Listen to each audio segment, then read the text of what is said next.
Adorable moment when Nollywood actress Tonto Dikeh forgives her ex-husband.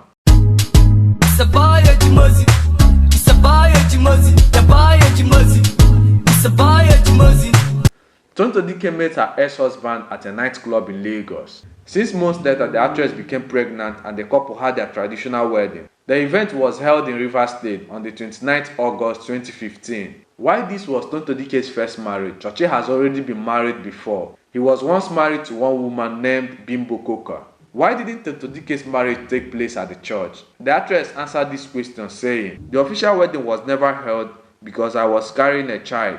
I was also pregnant when we celebrated the traditional wedding. Anyway, my family was very happy.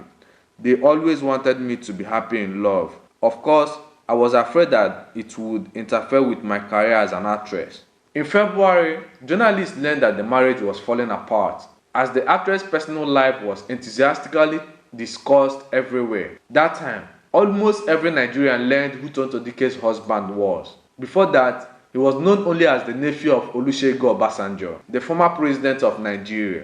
The actress moved out of the family house with her son. While Tonto Dikeh and Olakunle Choche's marriage did not have a happy ending, the actress was attempting to move in with her cute little prince, whose name is Omodayo Choche. The actress was upset about how Choche treated her. In an interview, she accused Choche of domestically abusing her. During her chat with media personality Daddy Freeze, Tonto Dikeh revealed that her ex-husband Olakunle Choche couldn't last long in bed. As humiliating as this may sound, the actress went on to reveal that she was surprised he went around cheating when he could not satisfy a woman in bed. I mean, there's a day I walked in, I was pregnant, that was after our wedding. I was pregnant, I walked in on him, dry humping. Some girl, she looked so dirty. She looks extremely dirty. Where was he dry humping? Just outside, like a hotel. Well, we were lodged in the hotel, so him and his friends were downstairs drinking. So I came out, they were by the side of a car. So I saw them. And like, oh no, it's my friend's sister. I'm trying to. So, the beginning of the relationship, I never suspected him for cheating because he has a sexual problem, a disease. It's called premature ejaculation. He can't stay inside. Tonto, stop! Yeah. You are killing this guy. Yes. You are killing his reputation. No. He can't Tonto. stay inside. He can't stay inside a woman for more than 40 seconds. Even my son was the longest sex, 1 minute. Yes. Tonto Dikeh has also called her ex-husband an internet fraudster, but this time around in her YouTube channel, she went ahead to give a very detailed instance at the time. She caught him red-handed carrying out what she feels was a ritual for his internet fraud business. A few months later, Choche had filed a lawsuit against Tonto Dikeh over her alleged sale of his car. In an interview with Daddy Freeze, she revealed how the name on the car papers were neither that of her ex-husband or her son. She discovered how she found out that the car wasn't bought with her son's name after the police had stopped her friend who was driving the car.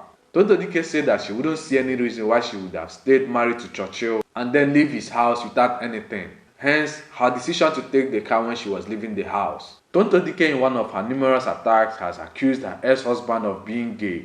Even though she has never really talked about this particular allegation extensively, the movie actress for the first time gave a comprehensive account of how she found out that her husband was allegedly gay. I don't know about it until the person they said he slept with asked me to help him go and clear it out. The person was my friend, so I went, and after I did that, it occurred to me to ask. I don't want to mention the person's name, she said. So recently, Tonto Dikeh on Instagram Live talked about her joy over her divorce and said that she has forgiven Choche over everything he did to her just because of their son. To forgiveness and vindictive, the opposite of vindictive. Yeah. A man I love and respect, always talk to me about forgiveness, and I've come to realize that forgiveness is not about the next person. I know that. I know forgiveness is not about the next person, but how the explanation I got recently, it wowed me. It says that I'm forgiving you not because you have to be forgiven. I'm forgiving you because I do not want to put myself in a place of stagnation when it comes to growth. I don't want to put myself in a place of stagnation when it comes to love. I don't want to put myself in a place of worship when it comes to progressing. I don't want to put myself in a place of stagnation when it comes to my career, because forgiveness is a whole lot. It's a whole lot. And I only just realized that the Bible says that if we do not forgive, God cannot forgive us. All these things are in the Bible and it's there, but we never really made an impact to me until someone really explained it. So for today, I'll tell you that forgiveness is something that, for me, it comes really easy. I forgive a lot.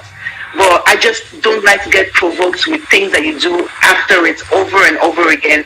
But I think forgiveness is an essential thing for one's growth.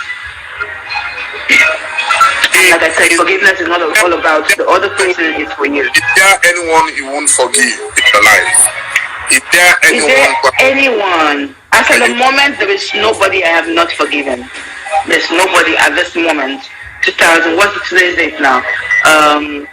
So I think we're in 26th July 2020. As today, there's nobody that I hold a grudge on. But there are people who I have forgiven, but I would never have a relationship with again. Sorry? As a young dad, everything is fine. Oh yes, especially him. I forgive him and wish him the best. For my son's sake, I do. Of course. Why not? Why not? Fantastic. Yeah. Fantastic. I said, in those days, did you reject any role in a movie? That, oh no, I don't want this. Yes, I did. Why? I was one artist who didn't like stereotype. I didn't like to be stereotyped.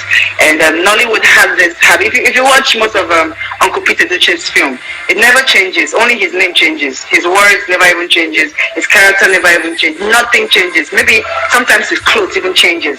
But his name is only the constant thing that changes. They always give him the same role all the time, and I wonder why he takes it. But then again, I mean, he's a veteran, so why I'm never going to question that.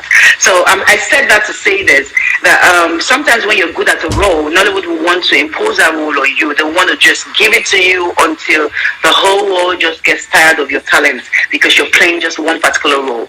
So if I play the bad girl role, I never wanted to play it again. For me, it was not the money. You know, it went, for me, coming into Nollywood, I knew I wanted to grow, definitely. But it was not about money. It was about being good and being one of the best. Being an unforgettable talent, not just being a talent. You and I got a bit closer, I think, to sometime last year when you got in Dubai. You know, a lot of people called me secretly, privately, oh, Tonto is in trouble, Tonto is this, and when they caught her with drugs, and they contacted you, and you told them, I put out about it. So, but what really happened? Tell us. Oh, okay. No, it was far from it. It was not drugs, because if they did, of course, definitely you would never. I would be in jail, you know. So no, had nothing to do with drugs. It had nothing to do with alcohol, and even, I really don't want to go into so much about Dubai, because it's a place where I have a home now, and I want to be able to enter into Dubai freely after all of this, you know, and that's why I really never talk about it. But I was insulted by one of the guards. He said something very derogatory to me, and he said it in Arabic. I think Lebanon. It's called sharamuta. Sharamuta. It means prostitute. It means a call girl, you know. And I was not so dressed. I mean, it was a show, right? So I had like a very amazing bra inside, and I had this, you know, blazers on top. To them, it's haram. You know what haram means? To them, it's haram. When you're not dressed properly, so to them it's haram. So so that's where all of the altercations started and everything. So that was the only problem. So anything aside that, it was just all wrong information. That was the only problem I had, you know. And I'm also trying to film. I was trying to film the situation. They said that. Thank you very much for having time to watch my video to the end. I have a question for you in the comment section. What do you think about Tonto Dikeh's marriage with Churchill? Drop your opinion in the comment section, and don't forget to subscribe to my YouTube channel if you're new. Turn on the bell notification icon to be notified anytime I drop new videos. Follow me on Instagram at Ejimozi, EJIMOZY. I'm always active on Instagram. Just follow me there. Thank you very much and God bless you. It's a boy